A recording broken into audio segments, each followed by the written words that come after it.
agar Anda tidak gagal paham.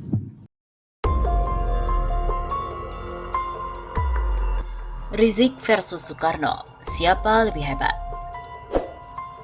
Suatu waktu beberapa tahun lalu, sopir rental dan sahabat politik saya, Harun Songge, memberitahu saya di subuh hari bahwa perjalanan ke Gunung Kelimutu, Flores harus dibatalkan. Info dari pelayanan turis di hotel karena sudah mulai hujan gerimis dan juga kabut gelap. Kami menginap di Ende beberapa puluh kilometer dari gunung itu. Menginap di Ende karena saya memberikan ceramah di Taman Renungan Soekarno di kota Ende. Kemudian saya sampaikan ke Songge bahwa jika Soekarno bisa bertapa di puncak gunung itu, puncak Tugu Soekarno, maka saya dulu aktivis Student Center ITB, tempat Soekarno kuliah dan menjadi aktivis, insya Allah akan sampai juga ke puncak itu. Di bawah kaki Gunung Kelimutu, yang tingginya setengah gunung gede puncak alias 1600-an. Guide atau pembantu dan kuncen kalau di Jawa mengatakan hujan kabut gelap ini akan berubah terang jika arwah Bung Karno dan roh-roh penjaga mengizinkan kita sampai ke puncak. Ada Presiden Indonesia, dulu jelasnya mencoba naik ke puncak. Gagal karena kabutnya tak mau pergi, meski mengerahkan pawang hujan. Singkat cerita, kami pelan-pelan mendaki ke atas. Hujan dan kabut pun pelan-pelan menghilang. Dan saya pun berjam-jam merenung di puncak Tugu Soekarno itu. Sebuah tempat mistis, dikelilingi 3 danau indah, tempat Soekarno betapa menggali Pancasila. Pancasila. Bung Karno di Ende bukanlah sebagai anak umur milenial yang pelesiran. Meskipun seorang engineer atau arsitek yang jumlahnya segelintir saat itu, yang punya kesempatan dibayar mahal, Soekarno merupakan tawanan kolonial Belanda yang di usia mudanya radikal dan juga menghasut orang-orang Indonesia untuk melawan Belanda.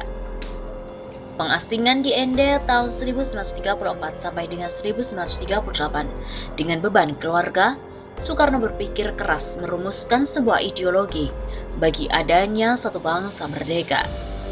Merenung di kota dan desa kala itu, di taman renungan, dan betapa di puncak gunung, di antara orang-orang Katolik dan Islam di sana, serta surat menyurat dengan tokoh-tokoh bangsa termasuk Hasan, tokoh agama di Jawa yang membuat Bung Karno mempunyai konsep holistik tentang Pancasila.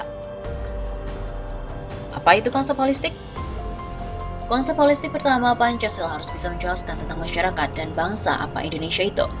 Yang kedua, bagaimana pendekatan dalam merumuskan konsep itu.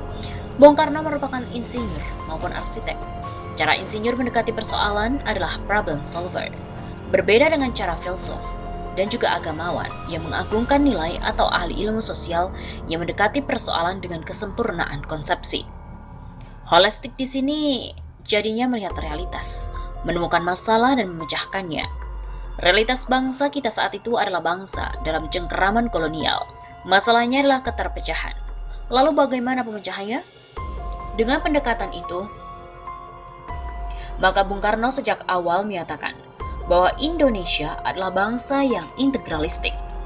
Dia melihat ada 3 komponen dasar bangsa, yakni masyarakat Islam, masyarakat adat, dan masyarakat progresif revolusioner.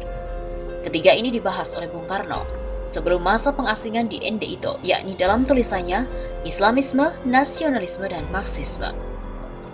Mungkin berbeda dengan Supomo yang benar-benar intelektual dalam meyakini masyarakat integralistik. Bung Karno bisa jadi lebih pada Oedipus efek, yang dia maksud rekayasa sosial untuk menyatukan 3 komponen utama bangsa itu. Pemikir pejuang seperti Natsir maupun Tan Malaka sebagai ahli ilmu sosial dan logika misalnya, menawarkan satu masyarakat paripurna. Natsir menawarkan ummah, sedangkan Tan Malaka menawarkan kaum proletar murba. Hanya Soekarno yang menawarkan ketiga kelompok masyarakat, kelompok Islam, nasionalis, dan Marxis. Bangsa ini ketika dihadapkan oleh kolonialisme, Bung Karno mencari spirit patriotisme dari ketiga elemen itu. Dalam Islam, Bung Karno mendorong munculnya modernisme agama. Dari nasionalisme didorong munculnya spirit cinta tanah air, dan dari Marxisme didorong munculnya gerakan kaum tertindas.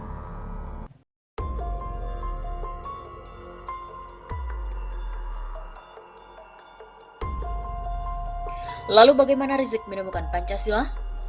Rizik bukanlah seperti Soekarno dalam mendekati masalah. Sebagai seorang cendekiawan, Rizik memulai penggalian Pancasila dari konsepsi, lalu mencarinya di dunia nyata.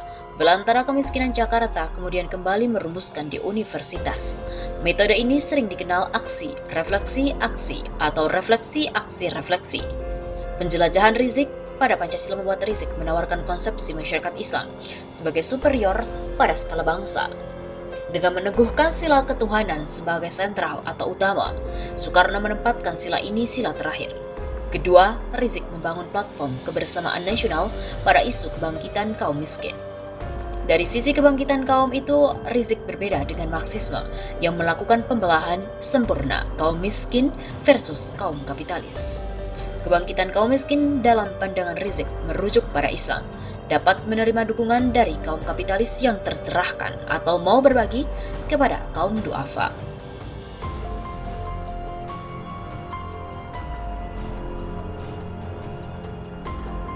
Soekarno versus Rizik. Orang-orang besar adalah orang-orang yang muncul dari penjara ke penjara maupun dari pengasingan ke pengasingan. Soekarno dan Habib Rizik adalah dua sosok bangsa yang mengalami penderitaan panjang dalam hidupnya, dalam konteks penjara dan pengasingan. Dari sini kita melihat Soekarno dan Habib Rizik mewakili dua sosok tokoh bangsa yang sejajar. Ajaran Bung Karno yang utama adalah kebangsaan, ajaran Rizik yang utama adalah ketuhanan. Namun keduanya kemudian masuk pada agenda yang sama, yakni pembebasan.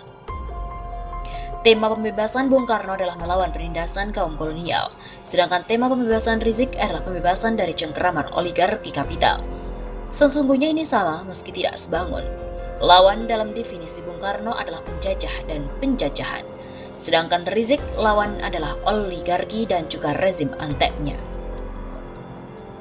Ketika Bung Karno memilih bersekutu dengan Jepang pada tahun 1942 sampai 1945, tujuan Bung Karno adalah melawan negara kolonial Belanda. Jadi bukan sebuah pengkhianatan Bung Karno atas cita-citanya. Rizik ketika membangun persekutuan dengan keluarga cendana, dia tidak melihatnya sebagai pengkhianat cita-cita pula. Jadi meskipun Bung Karno dan Rizik berbeda dalam penekanan jawaban atas persoalan di awal, namun spirit berikutnya tentang pembebasan sama dan sejalan. Membandingkan Soekarno versus Habib Rizik adalah penting untuk melihat secara tulus kedua sosok pahlawan bangsa kita dalam melakukan pembebasan kaumnya. Pendekatan yang dilakukan Bung Karno mengalami pelecehan ataupun penolakan dari berbagai tokoh waktu itu, seperti Syahrir, Tan Malaka, Natsir, dan lain-lain misalnya.